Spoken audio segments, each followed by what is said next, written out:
You built a wave machine. Yeah, big one. James or Jim? What do you? Jim's good. Jim's good. Yeah, I mean, yeah, a big. I'm like, it's one thing to build that tank, but then to like, okay, a wave machine, and then the reef in the middle, and like the world's largest circulating kind of hot tub. It was a lot of time spent at a big whiteboard with some engineers figuring out, what would work. What's it like the first day you? Are we going? We're going now. Yeah, we're going now. What's it like that first day you walked in? That's what I do with the actors. I don't even tell them we're rolling. It's just like, all right, then let's start. That first day you walked in to see the tank like functioning, to go from whiteboard to physical reality. Yeah, it's a pinch me moment. I've had a few of those when we first had the Titanic ship all lit up and things like that. We're certainly undaunted by big engineering problems if you need it, right? If you really need it for the film. The question is, what do you need? Right. And everybody always asks me that. Do we really need this? I said, well, maybe Ben-Hur didn't need that chariot race. I think we need it. I think you've earned your right after a couple films to push a little harder, I guess. Yeah, look, I think it's a business model, right? Yeah. You have to figure out what will the market bear and what should the budget be and what kind of experience should we give the audience. I wonder, tomorrow, this opens, it's been a couple of years, you have a remarkable track record, but do you get nervous? Are you worried about, there's always that question of like, will they come back? Are they ready to return to Pandora? You've devoted so much. Yeah, look, we're getting a lot of positive feedback around the film. I think people are going to show up. Is it enough to justify that business model going forward? That remains to be seen. Because a lot of the way the two previous Avatar films have worked is they open to a certain number, but then they stick around and they have long, legs, which means that people are going back, they're sharing it, they're dragging their friends with them, or they're just going back to study it some more. I've had people telling me that they've seen the film 3 times already, because the first time they feel like they're missing so much, because there's a lot of detail. And, we try to balance that sense of a detailed, almost hyper-real reality with the narrative flow, right? I want to go back, I guess, about 50 years. That 19-year-old teen named Jim, looking at this beautiful image and the world you created, and that all started with a dream? Yeah, I think that it was a dream, and I'm talking about like a dream, like a REM sleep, dream, of a bioluminescent forest. It was very, it wasn't a lucid dream because I don't know how to do that. I haven't been trained to do that, but it's a very impactful dream. And I was so taken by it that when I got up, I drew it and painted it and that sort of thing. And it kind of stuck in the back of my mind. And then years later, I was looking to write a story that would take place on another planet with imaginary creatures that we could bring to life through CG. This was in the early days of CG, and I had just founded a company to develop CG characters and CG creatures. Did you still have the drawing? Oh yeah, I still have the drawing. In fact, the drawing saved me from like 11 lawsuits. Everybody thought I had ripped it off from somebody else. Like, no, I drew it back here in whenever it was, 73. Like you're known as an inventor, someone who embraces technology, but dreams are quite important to you, actually. Oh, absolutely. Yeah, dreams and storytelling and character and emotion. I feel comfortable in both hemispheres of my brain. There's part of me that's very technical, and I'm very comfortable with engineering projects. I get excited by those, but I also get excited by creating characters and bringing them to life. I don't act myself, so as a director, my job is to empower the actors and to help them bring these characters to life. Well, talking about the characters and talking about what we see here, I know you grew up in a big family. And you've got a big family of your own now. Yeah. How much of that informed kind of the new generation that we see on Pandora in this film? Yeah, that's a great question, because obviously the new film is really about those kids rising and finding their voice, and sort of the baton gets passed from Jake and Neytiri to their kids. I don't think, it certainly informs it, but I don't think I would have even chosen to write such a story if I hadn't been through it, from both sides of the fence, right? From being that teenager, the anxiety around that, who am I, what am I going to do with my life, my parents don't understand me, I was very rebellious, that sort of thing. And that is reflected in both the Loak character and the Kiri character, because Kiri's sort of, she goes off by herself, she lives in her imagination, she connects with nature. Loak is in a kind of a tense relationship with his father that he believes doesn't understand him, and that's all me as a kid, but it's also me as a father of 5, going through their teenage years when I wrote this, which was 10 years ago, and I'm seeing them dealing with all the same stuff and more, and stuff I didn't even have to deal with, and seeing it from that standpoint of being a father who's, you know, trying to create guardrails, but also trying to encourage them to be themselves, and making mistakes, you know, because there's no manual for this stuff. You just have to kind of go through it. Do they see themselves in your films? In a funny way, they see my stumbling attempt to understand who they were at that moment in time. But better late than never. No, but they also know it's not them. Yeah. And I know it's not them, and we all have a kind of a laugh about it now, you know. But it was helpful at the time to have been going through that. Yeah. I read that there was a point before Avatar that you were ready to kind of move on from filmmaking. You have so many other interests. You were kind of ready to pack it in. Yeah. But it was the message of Avatar and this idea of kind of an environmental consciousness and looking at the planet as a single organism. Yeah. What was it about that allowed you or inspired you to devote like the next 20 years of your life to this? Yeah. So the time frame went, we released Avatar in 2009.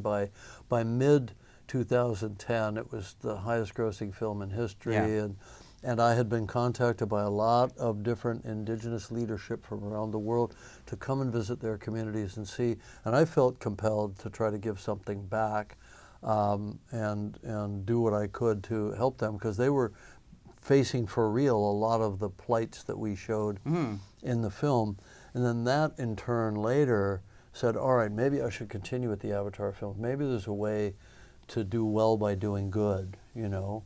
And I'm not saying that I went into it with this sort of ultra high-minded thing where I have to bang on the message all the time, but it was there in the background of The Way of Water and Fire and Ash. And if we continue with it, it'll always be there. It's part of the mainstay thematically. But given the message of your films and what we're seeing right now in America, they're talking about breaking up the National Center for Atmospheric Research. They're pedal to the metal on oil. They're cutting funding for EVs, for solar.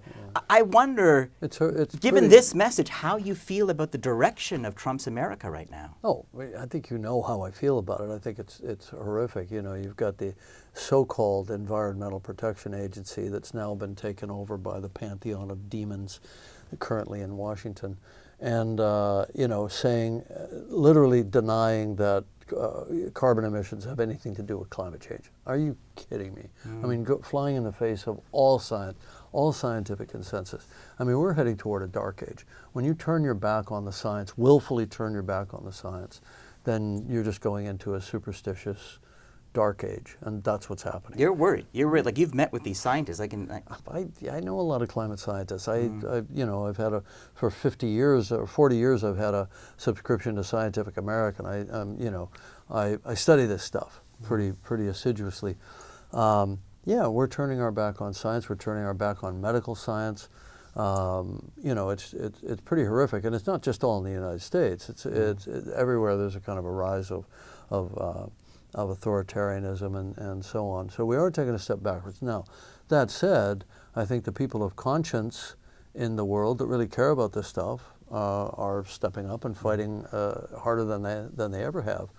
You know, the big question for me is, does an Avatar movie do any good? Yeah. You know, does it? Well, I think it must, because of the fact that people go, and that's demonstrable. And you're immersed in this world for 3 hours. I think it might give some people in the audience sort of pause before they vote for some idiot that's going to do the kind of things that, you know, we're not winning right now, but we conceivably could be losing worse than we are right now if these films didn't exist. Or maybe they have no measurable impact.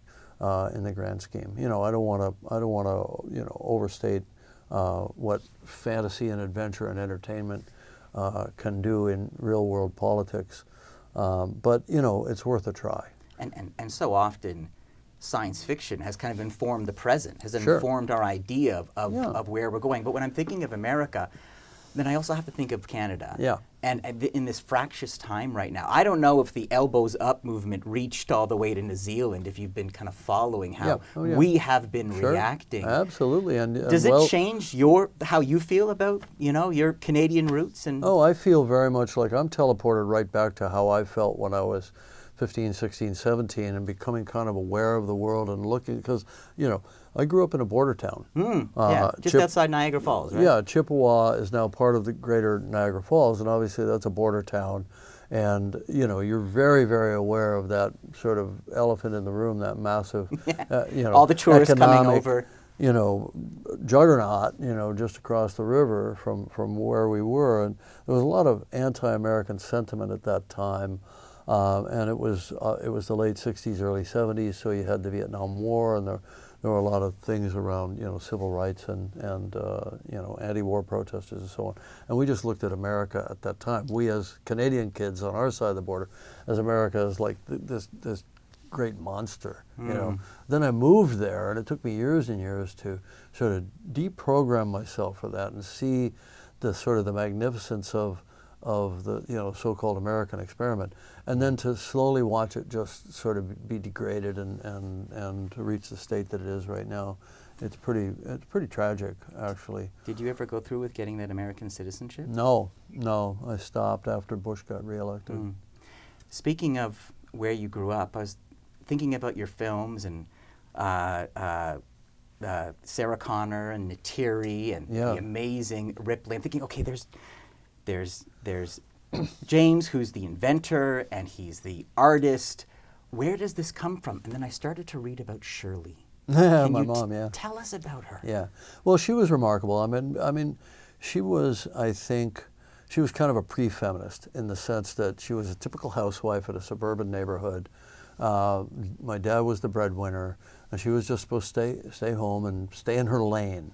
And she was always fighting against that. I mean, she was feisty when she was younger, before I was born. Among other things, she used to race stock cars, which I found out kind of, you know, late in her life. And I'm like, so Mom, you know, what's this with the racing stock cars? Well, she had a lead foot. You know, she was kind of an adventurer. She was always sort of chafing under the yoke of the classic female model of it sounds like a character 50s. From your film. Oh, sure, yeah. So I saw that. She came home one day in an army uniform with a rifle, said I joined the army.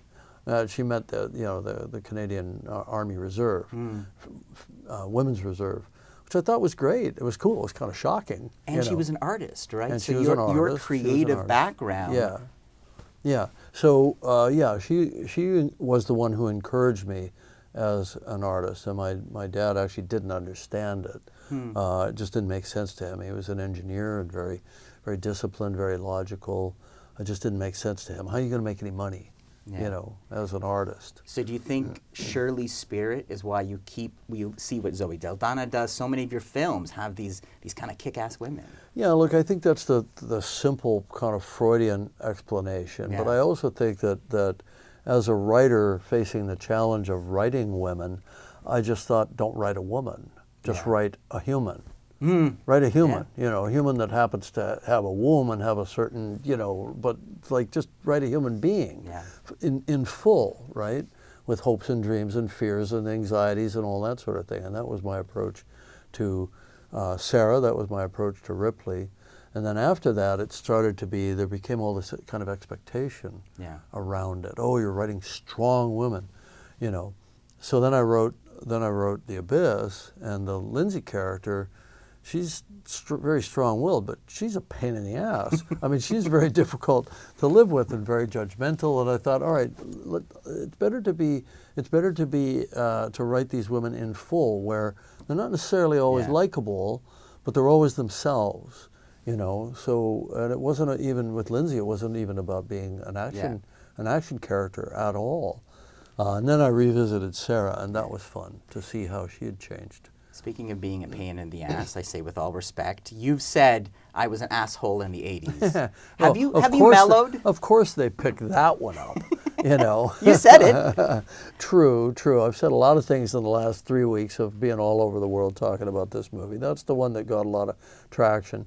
Yeah, and by the way, I don't even think I was an asshole in the 80s. I think I had bad days, yeah, as anybody would under that kind of pressure. I mean, directing is I relate to it as a diamond anvil. That's the thing in physics that allows us to generate the greatest amount of pressure on whatever, on a sample, on a molecule.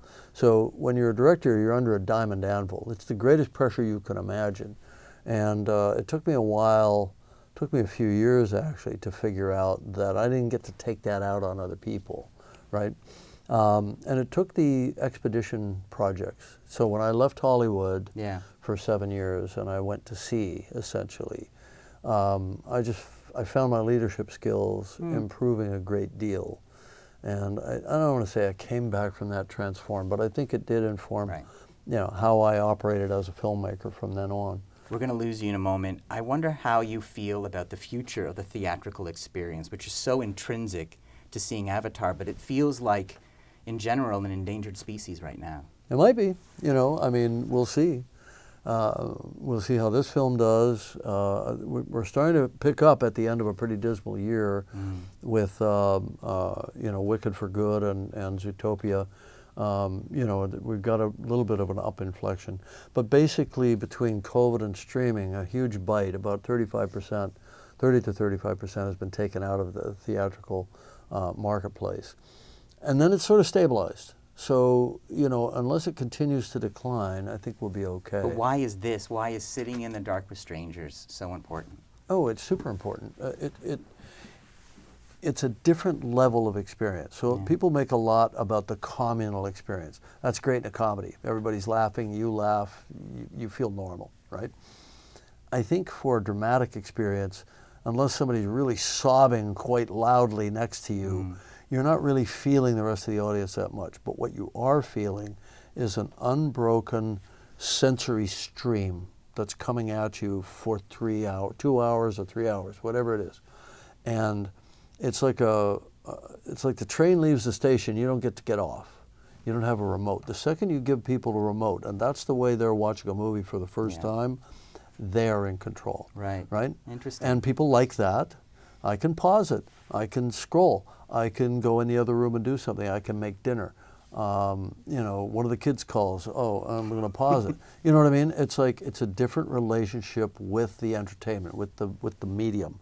When you make a decision to go to a movie theater, two things. One, you want that focused, dedicated experience. Two, you're only going to do it if you know it's worth it, right? So you're going to study the problem before you go. You're going to have to hear about it. You're going to have to hear it from friends or online or whatever, that it's okay. And it probably needs to have some kind of a pedigree, you know, like it's a Star Wars movie or like it's a Dune movie or like it's an Avatar movie, right? Because how bad can it be? What I love about you is so much of your career has been just being motivated by what's cool and being, it's like there's a kid at heart there. It's very simple. That's why you connect with people around the world. You love a challenge and you don't like doing things you've done before. But then what does that mean for you in the future of this franchise?